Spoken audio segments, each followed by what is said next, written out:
இல்லரசி மாதாவின் பக்தர்களே,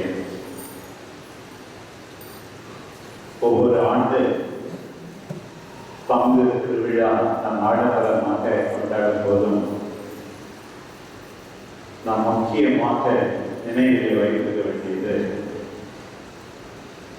இறைவனுக்கு நாம் நன்றி கூற கடமைப்பட்டவர்கள் என்பதைத்தான். கடந்த 2 மாதங்களில் நாம் கேள்விப்பட்ட ஆக்சிடென்ட்ஸ், விபத்துகள் உண்மையாகவே நெஞ்சை உலுத்திருந்தது. கோபாலபுரத்தை சார்ந்த ஒரு இளங்குருவானவர் சாமியும் இறந்துவிட்டார். உங்களுக்கு தெரியும், நமக்கெல்லாம் உறவினர் தான். கொடைக்கானல் உதவி மருத்துவர் ஃபாதர் அருண், ஒரு காலத்திற்கு முன் அவரை பார்த்தேன். அவரோடு பயணம் செய்து 3 பேரும் அதே இடத்திலே விபத்திலே இறந்தார்கள். 2 நாட்களுக்கு முன் கோயம்புத்தூரிலே பெலிக்ஸ் என்ற ஒரு மாணவர் திடீரென்று ஆக்சிடென்ட்லே இறந்துவிட்டார். நேற்று எங்களுடைய குருமடத்திலே படித்துக் கொண்டிருக்கிற ஒரு குருவானுடைய அக்கா செவனை பக்கத்தில் பஸ்ல பயணம் போனார்கள். 10 பேர் இறந்துவிட்டார்களா. அந்த சாமியாருடைய அக்காவும். இன்னும் கடவுள் நம்ம எல்லாம் இந்த உலகத்தில் விட்டு வைத்திருக்கிறார் என்றால் கடவுளுடைய இரக்கம் பிரியமானவர்களே. எத்தனை வாரங்கள், எத்தனை மாதங்கள் இன்னும் நமக்கு இருக்கிறது தெரியாது. இருக்கின்ற நாட்களில் நம்முடைய அன்பு தாய் அன்னை கன்னிமரியாளை போல தூய வாழ்வு வாழ நம்ம எல்லாரும் விண்ணகம் செல்ல வேண்டும் என்று மனத்தில் இருத்தி கொண்டு வாழ நாம் அழைக்கப்படுகிறோம். 1854ஆம் ஆண்டு என்ற ஆவணத்தின் மூலமாக பரிசுத்த தந்தை நம்முடைய அன்பு தாய் அன்னை கன்னிமரியா அமர உற்பவி என்று அறிவித்தார்கள். 1950ஆம் ஆண்டு திருத்தந்தை 12ஆம் பத்தினால நம்முடைய அன்பு தாய் உடலோடும் ஆன்மாவோடும் விண்ணகத்துக்கு எடுத்துக் கொள்ளப்பட்டார்கள் என்று அறிவித்தார்கள். இதெல்லாம் இறைவனுடைய இரக்கம் தான். குறிப்பாக அவர் அமரவுற்பவி என்று அறிவிக்கப்பட்டது. பிறப்பதற்கு முன்னே அவர் என்ன செய்தார்? கடவுள் போட்ட பிச்சை தானே. அதற்கு பிறகுதானே கடவுளுடைய அழைத்தலோடு அவர் ஒத்துழைத்து நல்ல வாழ்வு வாழ்ந்தார். நம்மிடம் இருப்பதெல்லாம் கடவுள் கொடுத்தது. நம்முடைய உயிர் கடவுள் கொடுத்தது. நம்முடைய பெற்றோர், உடன் பிறந்தவர்கள், பிள்ளைகள், நீங்கள் செய்த உத்தியோகம் அனைத்தும் கடவுள் கொடுத்தது. எனவே ஒவ்வொரு நாளும் நன்றி கூற வேண்டும். இந்த திருவிழா சமயத்தில் இன்னும் அதிகமாக நம்முடைய அன்பு தாய் அன்னை கன்னிமரியாளோடு சேர்ந்து நன்றி கூற வேண்டும். முணுமுணுக்கிறவர்களாக, குற்றம் கண்டுபிடிப்பவர்களாக, வாழ்நாளெல்லாம் புலம்புபவர்களாக இருக்க நாம் அழைக்கப்படவே இல்லை. அதை மறந்துவிட வேண்டாம். பிரியமானவர்களே, நம்முடைய மாதாவை பற்றி இந்த திருப்பலியில ஒரு சிறிய மறைவுகளில எல்லாவற்றையும் சொல்லவே முடியாது. ஒன்று, அவரை பற்றி நாம் பார்க்கும்போது full of grace, அருள் மிக பெற்றவர்கள், ஆண்டவரால் ஆசீர்வதிக்கப்பட்டவர்கள். ஒரு விதத்தில் நாம் எல்லாருமே ஆண்டவரால் ஆசீர்வதிக்கப்பட்டிருக்கிறோம். அதை நாம் உணர்வதே கிடையாது. கடவுள் கொடுத்த உயிருக்கு ஏற்ப, நம்பிக்கைக்கு ஏற்ப நாம் வாழ்வது கிடையாது. அதுதானே தவிர வேறு ஒன்றுமே இல்லை. நான் அடிக்கடி சொல்வது உண்டு, இன்டர்நெட்ல நீங்கள் பார்த்தால் a man without limbs, கை காலற்ற ஒரு மனிதன் என்று நீங்கள் எழுதினால் அதிலே ஒரு மனிதன் வருகிறான். 2 கைகள் வரைக்கும் கிடையாது, 2 கால்களும் கிடையாது. அவன் தான் பெற்று கொண்ட உயிருக்காக நன்றி கூறுகிறான். யாரையும் சார்ந்து அவர் வாழவே நினைப்பார்கள். 2 கையும் கிடையாது, 2 காலும் கிடையாது. ஆண்டவருடைய வார்த்தை அறிவிக்கிறான், நன்றி கூறுகிறான், மகிழ்ச்சியாக இருக்கிறார். நிக்கி என்ற அந்த மனிதன் பாருங்கள், எவ்வளவு ஆண்டவருக்கு அதிகமாக கொடுத்திருக்கிறார். இருந்தாலும் நாம் முறையிட்டு கொண்டே இருக்கிறோமே. இறைவன் நம்ம எல்லாரையும் ஆசீர்வதித்திருக்கிறார். நாமும் ஒரு விதத்துல ஆசீர்வதிக்கப்பட்டவர்கள் தான். இன்னொன்று என்ன, நம்முடைய அன்பு தாய் முழுமையாக இறைவனுடைய குரலுக்கு செவி கொடுத்து அவரை நம்பினார்கள், இறுதி வரை நம்பினார்கள். ஆகையினால்தான் திருச்சபையில பல முதுபெரும் தந்தையர்கள் தான் சொல்லுகிறார்கள். ரோமையர்கள் திருமுகம் 8ஆம் அதிகாரம் 34 வாசிக்கிறோம். அவரோடு நீங்கள் துன்புற்றால் நீங்களும் ஆட்சி பெறுவீர்கள். யார் நம்முடைய அன்பு தாயை விட அதிகமாக துன்புற்றார்கள்? யாருமே துன்புறவில்லை. நிச்சயமாக ஆட்சி பெறுவீர்கள்.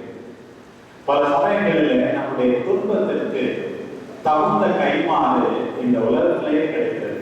அப்படி கிடைக்கலன்னு பரவாயில்ல, இந்த உலகம் நிலையானது.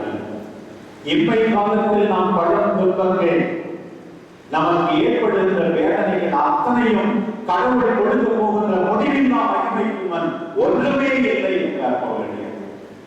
பல சமயங்களிலே நம்முடைய இறப்புக்கு பிறகு நிச்சயமாக கடவுள் காட்டுவார். அவருடைய வாழ்க்கை பாருங்கள். கப்பேரி தூதர் என்ன சொன்னார்? இதோ ஆண்டவருடைய அடிமை வாக்கைப்படி எனக்கு ஆகட்டும் என்று அவரை சொல்ல தூண்டியது எது? கப்பேரி தூதர் சொன்னார், கடவுளால் ஆனது எதுவுமே கிடையாது. இன்றைக்கு நம்புங்கள் பிரியமானவர்கள், திருவிழா கொண்டாட்டத்தின் போது நம்புங்கள், nothing is impossible to God. கடவுளால் ஆகாதது எதுவுமே கிடையாது. தீராத நோயா, சுமையா, கவலையா, கடவுளிடம் ஒப்படைத்து விடு, அவரால் முடியாது எதுவுமே கிடையாது. உடனே தான் அந்த அர்ப்பணம். பாருங்கள், இன்றைக்கு வாசிக்கப்பட்ட பகுதியில் தொடர்ந்து அவருடைய வாழ்க்கை முறை எப்படி இருக்கிறது? எலிசபெத் அம்மா வயதான காலத்திலே கருவுற்றிருக்கிறார்கள் என்று கேள்விப்படுகிறார்கள். உடனே ஒரு நெடிய பயணம். பாருங்கள், உறவினரை சந்தித்து அவரை இவர்கள் வாழ்த்துகிறார்கள். பாருங்கள், வழக்கமா நம்ம யாரும் வீட்டுக்கு போனா சில பேர் சொல்லுவாங்க, இந்த வாரம் கூட்டியா, கல்யாணத்துக்கு வந்தா வாரம் கூட்டியா, அது ஒரு பெரிய சண்டை சில இடங்களுக்கு. இந்த அம்மா தான் அவர்களை தேடி போகிறார்கள், வாழ்த்துகிறார்கள். அந்த ரெண்டு பேருமே நமக்கு எவ்வளவு எடுத்துக்காட்டா இருக்கிறார்கள் பாருங்கள். உடனே எலிசபெத் அம்மா சொல்லுகிறார்கள், என் ஆண்டவருடைய தாயின் வீட்டிற்கு வர நான் என்ன பேர் பெற்றேன்? உம்முடைய வார்த்தை கேட்டவுடனே என்னுடைய வயிற்றிலே குழந்தை துள்ளியது. Little John salutes Jesus. Salute அடிக்கிறார் தாயின் வயிற்றிலிருந்து. பின்னாடி அவர் ஆண்டவரை அடையாளம் சொல்லுவார். இப்போதே எலிசபெத் அம்மாவும் அடையாளம் கண்டுகொள்கிறார்கள், குழந்தையும் அடையாளம் கண்டுகொள்கிறது, ஆண்டவருடைய தாய். அந்த அம்மாவை, விண்ணரசி மாதாவை நாம் எல்லாரும் அடையாளம் கண்டுகொள்ள வேண்டும். அடையாளம் கண்டுகொள்கிறீர்களா? பின்னாடி நாம் வாசிக்கிறோம், யோவான் அவரை தன் வீட்டில் ஏற்றுக்கொண்டார். மாதாவை உங்கள் மனத்தில் ஏற்றுக்கொண்டீர்களா? மாதாவை உங்கள் வீட்டிலே ஏற்றுக்கொண்டீர்களா? யோவானுக்கு எவ்வளவு சந்தோஷமாக இருந்திருக்கும். ஆண்டவருடைய தாயோடு ஒண்ணு அவரை நான் வீட்டிலே வைத்திருக்கேன். அதுதான் பெரிய அற்புதம். அந்த தாயினுடைய பிரசன்னம் நம்முடைய உள்ளங்களிலே, நம்முடைய இல்லங்களிலே நிரந்தரமாக இருக்க வேண்டும். அதே போல அந்த காணாவூர் திருமணத்துல நம்ம கேள்விப்படுகிறோம், எப்படி கச்சாடி சாதாரணமானது, பச்சை தண்ணி ஒன்றும் இல்லாது, அம்மாவுடைய பரிந்து பேசுதலால் திராட்சை ரசம் துன்பம் அகல்கிறது. ஒரு சிறு பிள்ளைகளை கேட்கும்போது இதுல என்ன கத்துக்கிறீங்க அப்படின்னு கேட்கும். அந்த பிள்ளை சொல்லிச்சான், கல்யாணம் இருந்தா சாமி மாதாவை கூப்பிடணும், இயேசுவை கூப்பிடணும்னு சொல்லிச்சு.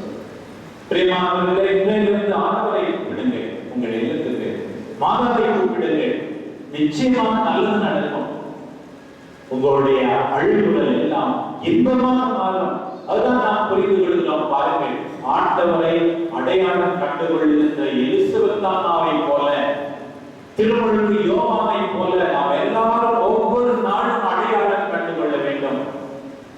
மாதாவை எதற்காக அவர்கள் வாழ்த்தினார்கள்? இன்றைக்கும் நாம் வாழ்த்துகிறோம். விண்ணரசி மாதா இன்னும் எத்தனை பெயர்கள், எத்தனை படங்கள், எத்தனை சுரூபங்கள். ஆண்டவர் இயேசுவுக்கு அடுத்து இந்த மாதாவை தவிர வேறு யாருமே இவ்வளவு ஒரு முக்கியமான இடத்தை பெறவில்லை. எத்தனை ஆலயங்கள் மாதா பெறவில்லை. எல்லாம் எதற்காக எலிசபெத் சொன்னார்கள், ஆண்டவருடைய வாக்கு நிறைவேறும் என்று நம்பிய நீர் பேர் பெற்றவரே. யார் பேர் பெற்றவர்கள்? உங்கள்கிட்ட காசு பணம் அதிகமாக இருந்தால் நீ பேர் பெற்றவரா? நிச்சயமா கிடையாது. உறவுகள் நிறைய இருந்தால் நீ பேர் பெற்றவரா? நிச்சயமா கிடையாது. இங்கே எலிசபெத் சொல்லுகிறார்கள், ஆண்டவருடைய வாக்கு நிறைவேறும் என்று சொன்ன நீர் பேர் பெற்றவரே. உடனே இந்தமா பாருங்க என்ன சொல்றாங்க, நான் யார் என்பதற்காக என்னை புகழாதே, நான் யாருடையவர் என்பதற்காக என்னை புகழ வேண்டும். ஐ பிலாங் டு காட், நான் கடவுளுக்கு சொந்தம், அதற்காக நீ என்னை புகழ வேண்டும் என்று எல்லா புகழ்ச்சியையும் ஆண்டவர் பக்கமே திருப்புகிறார்கள். பாருங்க, எல்லாரும் புகழ்ச்சி எதிர்பார்க்கிறார்கள், நன்றி எதிர்பார்க்கிறார்கள், அவர்கள் அங்கீகரிக்கப்பட வேண்டும் என்று எதிர்பார்க்கிறார்கள். திருவிழா முடிவில் பங்கு குருவானவர் ஒரு பெரிய லிஸ்ட் தயாரிச்சு எல்லாரும் நன்றி சொல்லும். ஐயோ சில பேர் ஐயோ என் பேரை சொல்லாம விட்டுட்டாங்களே என்றெல்லாம் கவலைப்படுவார்கள்.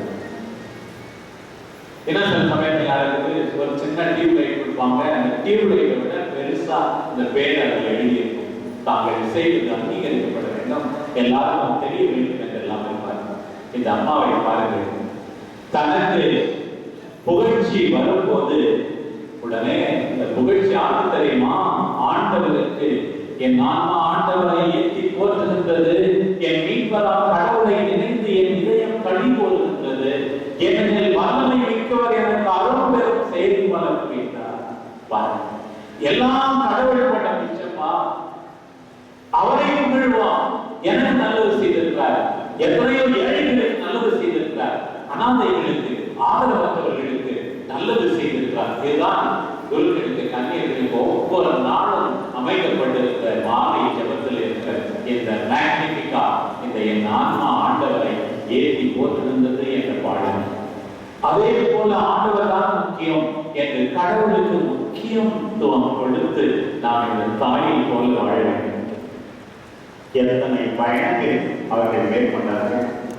முதல் பயணம் எலிசபெத்தை சந்திக்க, அடுத்து கணவரோடு நிறைவான கர்ப்பிணியாக பெத்லகேமை நோக்கி பயணம், தன்னுடைய குழந்தையை காப்பாற்ற எகிப்துக்கு தூக்கி செல்லுகிற ஒரு பயணம், எகிப்திலிருந்து மீண்டும் நாசரேத்துக்கு பயணம், தன்னுடைய மகனோடு பாஸ்கா விழா கொண்டாட பயணம், தன்னுடைய மகனோடு வாழ்நாள் முழுவதும் பயணம். ஆண்டவரோடு நாம் பயணிக்க வேண்டும். பேசுகிறோம், காரியங்களை ஆற்றுகிறோம், ஆண்டவர் நம்மோடு இருக்கிறாரா? என்ன செய்தாலும் என்ன நேர்ந்தாலும் எல்லா நேரத்திலும் ஆண்டவருடைய பிரசன்னம் இருந்தால் எதுவுமே துன்பமாக இருக்கவே இருக்காது. இந்த அம்மா ஆண்டவருடைய வார்த்தையை கேட்டார்கள். நற்செய்தியில 2 முறை 2ஆம் அதிகாரத்தில் சொல்லப்பட்டிருக்கிறது.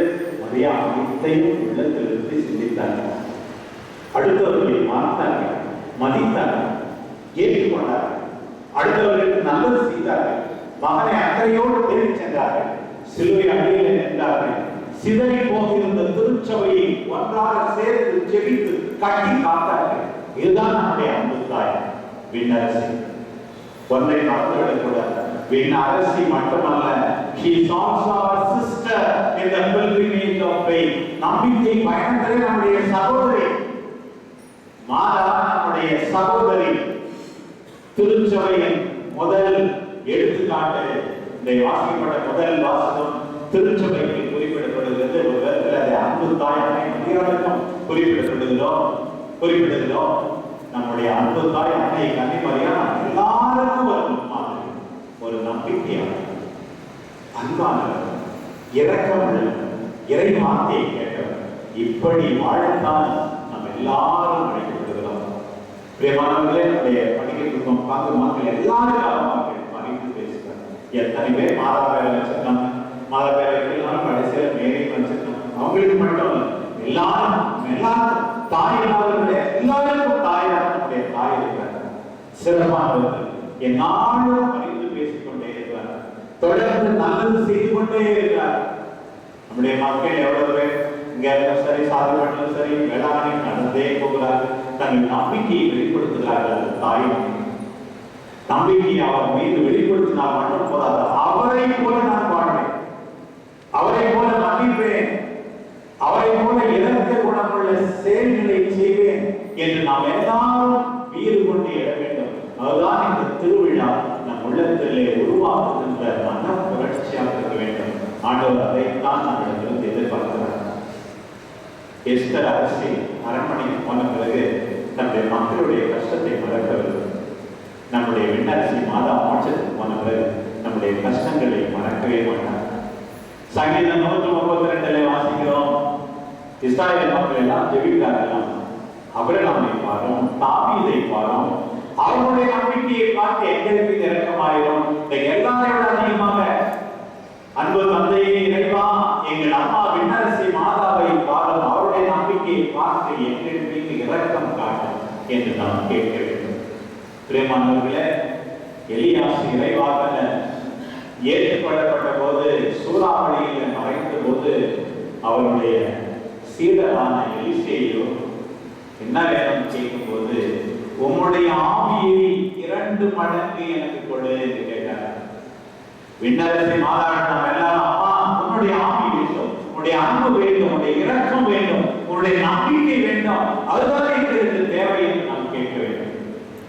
திருச்சபை புனிதர்களுக்கு மரியாதை செய்வதற்கு 2 காரணங்கள் உண்டு. ஒன்று, அவர்கள் நமக்காக பரிந்து பேசிக்கொண்டே இருக்கிறார்கள். குழந்தை தரிசனமா சொன்னாங்க, என்னுடைய விண்ணகத்தை நான் மன்னகத்திலேயே செலவழிக்க தயாராக இருக்கிறேன், நல்லது செய்யணும், அதுதான் என்னுடைய ஆசை. குழந்தை தரிசனமாவே அப்படி நினைச்சாங்கன்னா மாதா எந்த அளவுக்கு நல்லது செய்வாங்க. எங்களுக்காக வேண்டிக் கொள்ளும், எங்களுக்காக வேண்டிக் கொள்ளும் என்று நாம் கேட்கின்ற ஒவ்வொரு முறையும் நம்முடைய தாய் நம்மை கேட்கிறார்கள், நமக்காக பரிந்து பேசுகிறார்கள். அதை விட முக்கியமானது, இந்த புனிதர்கள் எல்லாம் நமக்கு எடுத்துக்காட்டுகள். அதுதான் எழுதப்பட்ட திருமுகம் 12ஆம் அதிகாரத்தில் சொல்லப்பட்டிருக்கிறது. திரண்டு வரும் மேகம் போல் நேற்றைய வாசகம், எண்ணில்லாத சாட்சிகள் நம்மை சூழ்ந்து இருக்கின்றன. அந்த நல்ல மனிதர்கள் மீது நாம் கண்களை கொண்டு வைப்போம். ஒரு விதத்துல நம்முடைய பெற்றோர் நல்லவர்கள், அவர்கள் மீது கண்களை பதிய வைக்க வேண்டும். எல்லாரையும் ஆண்டவர் இயேசு மீது நம்முடைய கண்களை பதிய வைக்க வேண்டும். அன்புதாய் அதிபதியாக நம்முடைய கண்களை பதிய வைக்க வேண்டும். இப்படி பதிய வைத்து நம்பிக்கையில் தளராமல் நம்மை தாக்க வருகின்ற பாவங்கள் அத்தனையும் உதறி தள்ளிவிட்டு நாம் முன்னேறி செல்ல வேண்டும். என்ன பாவம்? அடுத்தவங்களுக்கு நல்லது செய்யாமல் இருப்பது பாவம். சமாதானம் இல்லாமல் இருப்பது பாவம். மற்றவர்கள் பேரை எடுப்பது பாவம். தேவ கட்டளைகளை மீறுவது பாவம். இவை எல்லாவற்றையும் உதவி கண்டுவிட்டு மாதாவின் மீது, ஆண்டவர் இயேசு மீது, நமக்கு பிடித்தமான பல்வேறு புனிதர்கள் மீது நம்முடைய கண்களை பதிய வைத்து நாம் தொடர்ந்து செல்ல வேண்டும். பாருங்க, மாம்பழம் பிடிக்காதவங்க யாருமே இருக்க முடியாது. உண்மைதான். அழகான விண்ணரசி மாதாவே இங்கதான் இருக்கிற மாதிரி அழகா ஜோடிச்சு இருக்கு, ரொம்ப நல்லா இருக்கு. வழியில நேற்று ராத்திரி வரும்போது டியூப்லைட் ரொம்ப சூப்பரா இருக்குது. நம்ம பிள்ளைகள் விதவிதமான ட்ரெஸ் போட்டிருக்காங்க, எல்லாம் நல்லா இருந்தாலும் திருவிழா சமயத்தில் இந்த அலங்காரம் எல்லாமே சூப்பரா இருக்கு, ரொம்ப நல்லா இருக்கு. வானவெளி, தேர், இவை எல்லாம் திருவிழா இருக்க முடியாது. ஆனா இது என்ன தெரியுமா? மாம்பழத்தினுடைய தோல் மாதிரி. யாராவது அம்மா எனக்கு மாம்பழத்தினுடைய தோல் மட்டும் கொடு அப்படின்னு கேட்குமா? தோல் இல்லாமல் மாம்பழம் இல்லை. இந்த ஆரவாரங்கள் ஆர்ப்பாட்டங்கள் எல்லாம் திருவிழா இல்லை. ஆனா சதை தொகுதி தெரியுமா? அன்பு, இரக்கம், அக்கறை, கர்சனை, நம்பிக்கை. தோளோடு நின்றுவிட வேண்டாம். அன்பு தாயை நம்பிக்கை வைப்போம். ஆண்டவர் கைவிட மாட்டார். அவரை உற்று பார்ப்போம். அவரை போல நம்முடைய நம்பிக்கை பயணத்தில் கடைசி வரை பிரமாணிகமாய் இருந்து விண்ணரசி மாதா சென்றிருக்கிற இடத்திற்கே நாம் செல்லுவதற்களை வாழ்வோம். ஆமாம்.